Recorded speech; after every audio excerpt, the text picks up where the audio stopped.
Hello class, welcome back to Shikshak junction because अब नहीं तो कब। In this video we are going to discuss that questions की जो थोड़े दिखने में टफ लगेंगे। देखो एक ऑलरेडी क्वेश्चन मैंने लिख रखा है, बट अगर आप उस क्वेश्चन को ठीक से रीड करोगे देन आप सोचोगे बाद में अरे ये तो इतना ईजी था, है ना।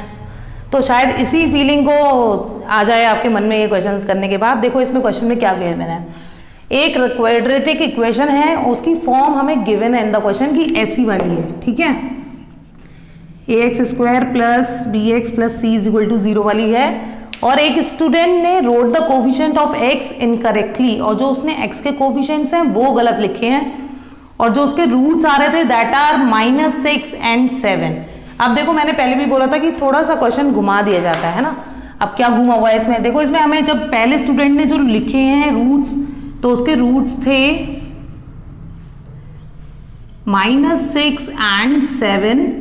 तो जब आप सम ऑफ द रूट्स निकालोगे दैट इज -6 प्लस 7, तो it comes out to be 1। और जब आप प्रोडक्ट निकालोगे ऑफ दीज रूट्स तो वो वैल्यू हमारी आ जाएगी -6 इंटू 7 दैट इज -42। अब देखो जैसे आपने पहले क्वाड्रेटिक इक्वेशन पढ़ी है वो यहाँ पर यूज नहीं होगी, क्योंकि यहाँ पर उन्होंने बता रखा है कि ऐसी फॉर्म में लिखा हुआ है। तो जब ऐसी फॉर्म में इसको लिखोगे तो जो इक्वेशन फॉर्म होगी that is x² minus sx that is -x -42 is equal to 0, ठीक है, क्योंकि फॉर्म हमें ऑलरेडी यहाँ गिवन थी। अब देखो यहाँ पर क्या गिवन है, इसकी लाइन फिर से पढ़ो। A student wrote the coefficients of x incorrectly, मतलब जिसमें x है उसके कोफिशिएंट्स की टर्म उसने गलत लिखी है, दैट डजंट मीन कि उसकी कांस्टेंट टर्म गलत है। तो इन दिस केस जो उसकी कांस्टेंट टर्म आ रही है दैट इज ट्रू। तो यहां पर जो हमें इस क्वेश्चन से मिला दैट इज जो कांस्टेंट टर्म आई है उसकी, जो हमारी इक्वेशन है दैट इज इक्वल टू -42।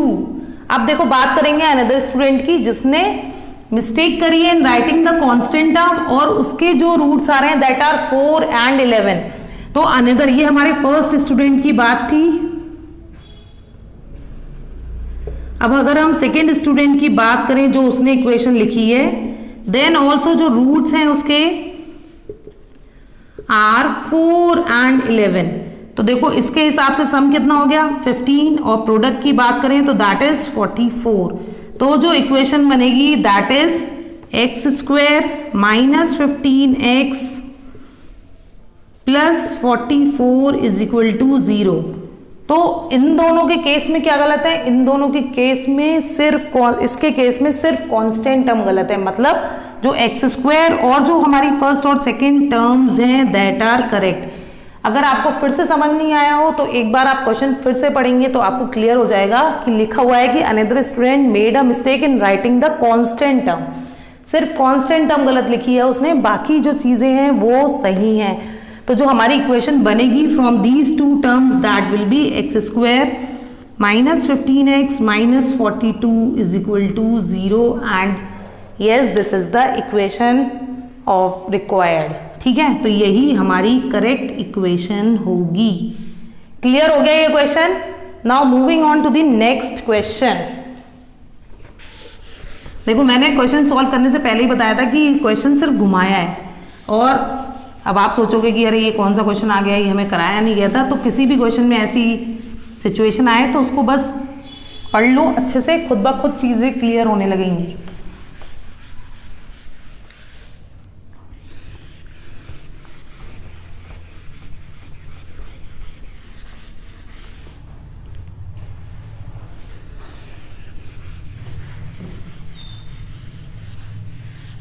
अब देखो जो नेक्स्ट क्वेश्चन डिस्कस करने वाले हैं that is, now here is the last question of this video only, है ना। वैसे लास्ट क्वेश्चन कुछ होता ही नहीं है, क्योंकि एक तरीके के बहुत सारे क्वेश्चंस होते हैं, और वर्ड मैथमेटिक्स का जो कहना चाहिए फील्ड है वो बहुत ब्रॉड है, बहुत सारे क्वेश्चंस बन सकते हैं। तो ये क्वेश्चन है और इसमें गिवन है हमें x is an integer and you have to find the value of x। तो कैसे करोगे, देखो इसको हम एक्सपोनेंट फॉर्म में दे रखा है, इसको ऐसे लिख देंगे 2 to the power x into 2 to the power 1 minus 5 into 2 to the power x into 2 to the power 2 plus 16 is equal to 0। 3 2 6 into 2 to the power 2x plus sorry minus, और ये हो जाएगा 2 2 4 इंटू 5 दैट इज 20 इंटू 2 की power x plus 16 is equal to 0। अब देखो यहाँ पर 2 की पावर x को लेट कर लेंगे, लेट 2 की power x is equal to a, then 6a square minus 20a plus 16 is equal to 0। Dividing this equation by 2, 3a square minus 10a plus 8 is equal to 0। अब देखो 24 के ऐसे factors करने हैं जिन्हें हमें प्लस करके क्या मिल जाए 10, तो वो फैक्टर्स होंगे 6 and 4। ठीक है, देखो इन क्वेश्चंस में सिर्फ फैक्टराइजेशन करना थोड़ा टफ हो सकता है, वैसे इस क्वेश्चन में तो इजी है, जो हमने लास्ट क्वेश्चन करा था हो सकता है उसमें आपको टफ लगा हो वो फैक्टराइजेशन। तो जब हम आगे की वीडियोस में क्वाड्रेटिक फॉर्मूला पढ़ेंगे तो वो भी प्रॉब्लम आपकी सॉल्व हो जाएगी। तो यहाँ पर a इज इक्वल टू 4/3 आ रहा है and a is equal to 2। अब देखो ये a में आ रही है वैल्यूज, तो हमको इसको x में कन्वर्ट करना पड़ेगा। तो देखो 2 की power x is equal to 4/3, तो ये तो कंपेयर हो नहीं पाएगा, और वैसे भी हमें गिवन है x इज एन इंटीजर, तो this will not give an integer, तो इस केस को हम कैंसिल कर देंगे। नेक्स्ट केस कंसिडर करेंगे 2 की power x is equal to 2, that is 2 की power x is equal to 2 की पावर 1, तो this implies x is equal to 1। तो देखो तभी क्वेश्चंस में कुछ ना कुछ इन्फॉर्मेशन अगर दे रखी है तो that means that is useful for you, क्योंकि यहाँ पर ऐसा इसलिए लिखा है कि x इज एन इंटीजर क्योंकि उन्हें पता है कि ऐसी वैल्यू एक आने वाली है हमारे इस क्वेश्चन में। तो आई होप यू ऑल जो है आपको समझ में आ गया होगा कि what I want to convey through these questions. So do practice of these questions. Meet you in the next video. Till then, bye bye.